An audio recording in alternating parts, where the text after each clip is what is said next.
মা আয়েশা সিদ্দিকা রাদিয়াল্লাহু তাআলা আনহা এবং নবী পাক সাল্লাল্লাহু আলাইহি ওয়াসাল্লাম এক সফরে যাচ্ছিলেন। সফরের যাওয়ার সময় হঠাৎ করে মা আয়েশা সিদ্দিকা রাদিয়াল্লাহু তাআলা আনহার হার হারিয়ে যায়। তো হার যখন হারিয়ে যায় তখনই নবী পাক সাল্লাল্লাহু আলাইহি ওয়াসাল্লাম ওখানে অবস্থান করেন। কিছুক্ষণ সময় অতিবাহিত হওয়ার পরে যখন শুভে সাদিকের সময় আসে, ফজরের সময়, সেই সময় নবী পাক সাল্লাল্লাহু আলাইহি ওয়াসাল্লাম আরাম করছিলেন, আরাম থেকে উঠে গেলেন। উঠে যাওয়ার পরে সেই সময় পানি তিনাদের কাছে ছিল না, মরুভূমি এলাকা, পানি ছিল না। তো পানি না থাকার কারণে আল্লাহ রাব্বুল আলামিনের তরফ থেকে কোরআনুল কারীমের আয়াত অবতীর্ণ হয়েছিল। এই হাদিসটি বুখারী শরীফের 48 নম্বর পৃষ্ঠাতে রাওয়ায়াত রয়েছে। 48 নম্বর পৃষ্ঠায় রাওয়ায়াত রয়েছে। হার হারিয়ে যাওয়া এবং তায়াম্মুমের বিষয়ে এই জায়গাতেই বর্ণনা করা হয়েছে। কোরআনুল কারীমে আল্লাহ রাব্বুল আলামিন এই তায়াম্মুমের বিষয়ে এই আয়াত অবতীর্ণ করেছে। আয়াতটা একটু হাফেজ বলো তো। وإن كنتم مرضى أو على سفر أو جاء أحد منكم من الغائط أو لامستم النساء فلم تجدوا ماء فتيمموا صعيدا طيبا فامسحوا بوجوهكم وأيديكم منه। এখানে এই আয়াতে পুরো বর্ণনা করা আছে উযুর ফরজ কয়টি, উযু কিভাবে করতে হবে, তারপরে তায়াম্মুম। পানি যদি না পাওয়া যায় সেক্ষেত্রে তায়াম্মুম করতে হবে কি দিয়ে? পাক মাটি দ্বারা। কি করতে হবে? পাক মাটি দ্বারা। তায়াম্মুম কিভাবে করতে হবে? পাক মাটি দ্বারা পুরো চেহারা মুখমণ্ডলিতে মাসা করতে হবে এবং 2 হাত কাহনু পর্যন্ত মাসা করতে হবে। তায়াম্মুমের শর্ত কয়টি? 3টি। বা তায়াম্মুমের ফরজ কয়টি? 3টি। প্রথম নাম্বার ফরজ হচ্ছে নিয়ত করা, যে আমি তায়াম্মুম করছি। গোসলের বা উযুর উভয় ক্ষেত্রে নিয়ত করা। নিয়ত দুটোর তায়াম্মুম একই, গোসলের এবং উযুর তায়াম্মুম একই, দুটো আলাদা আলাদা নয়, দুটোরই তায়াম্মুম একই। এখন আমরা তায়াম্মুম কিভাবে করব? আজকে বুখারী শরীফে এই তায়াম্মুমের বিষয়ে কোরআনুল কারীমে আল্লাহ রাব্বুল আলামিন বলেছেন তায়াম্মুম করতে হবে। এটা মাটি হোক, পাথর হোক, বালি হোক, মাটির জিনিস হলে তায়াম্মুম করা যায়। এখন আমি প্র্যাকটিক্যালি দেখাবো যে তায়াম্মুম কিভাবে করতে হবে। এগুলো কিন্তু জানা একান্তই জরুরি। আংটি থাকলে আংটি খুলে ফেলতে হবে, বা আংটি থাকলেও আংটির ভিতরে মাসা করতে হবে, মানে কোনো চুল পরিমাণ যেন বাকি না থাকে। আমি প্রথমে নিয়ত করে নিলাম যে আমার গোসলের প্রয়োজন বা উযুর প্রয়োজন, আমি পবিত্রতা অর্জন করব। এই ক্ষেত্রে আমি তায়াম্মুম করছি। যে ভাষায় পারে নিয়ত করে নিতে পারবে, কোনো অসুবিধা নাই। নিয়ত করার পরে তায়াম্মুম করার জন্য এটা মাটিতে 2 হাত রেখে দিতে হবে। ভালো করে 2 হাত রেখে দিলাম। রেখে দেওয়ার পরে দেখা গেল হাতে মাটি বেশি লেগে গেছে, ধুলো লেগে গেছে বেশি, তাহলে এইভাবে ঝেড়ে নিতে হবে। আরো বেশি লাগলে আরো এইভাবে ঝেড়ে নিতে হবে।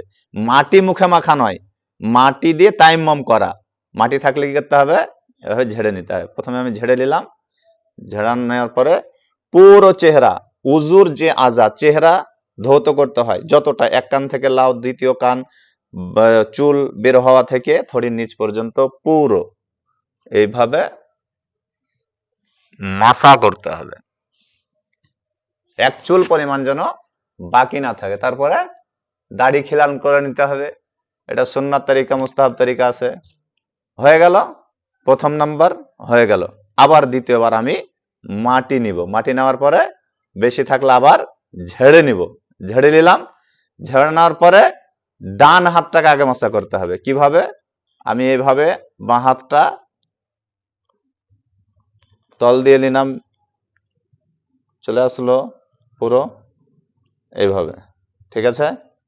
এইভাবে পুরো হাতের মাসা হয়ে গেল, ডান হাত হয়ে গেল। এবং এবার বাম হাত এইভাবে, এই যে এই দুটো হাত আঙুল বাকি ছিল, এই দুটো এইভাবে চলে যাবে। তারপরে মাসা করে নেবে, আঙুল খিলাল করে নেবে। তায়াম্মুমের কাজ সম্পূর্ণ। তায়াম্মুমের কাজ সম্পূর্ণ। এই তায়াম্মুমে নামাজও পড়া যাবে, কোরআনও পড়া যাবে, হাদিসও পড়া যাবে, সমস্ত কিছুই করা যাবে, কোনো অসুবিধা নাই। উযু করার পরে, গোসল করার পরে যে সব কর্মগুলো করা যায়, তায়াম্মুম করার পরেও ওই কর্মগুলো করা যায়, শরীয়তে জায়েজ আছে। আল্লাহ রাব্বুল আলামিন কোরআনুল কারীমে ঘোষণা করেছেন, হাদিস পাকে নবী পাক সাল্লাল্লাহু আলাইহি ওয়াসাল্লাম তিনিও বর্ণনা করেছেন। পানি নাই, আর পানি না থাকাতে আমি উযু করতে পেছি না, নামাজও পড়বো না, এটা মাপ কিন্তু নাই। আছে কি? মাপ নাই। তাহলে কি করতে হবে? পানি না থাকলে, পানির না থাকার কারণে আল্লাহ রাব্বুল আলামিন আমাদেরকে সুন্দর ব্যবস্থা করে দিয়েছে যে পানি নাই, অসুবিধা নাই, মাটি দিয়েছি, মাটি সব জায়গায় পাবো, কারণ মাটির উপরে আমরা বসবাস করছি।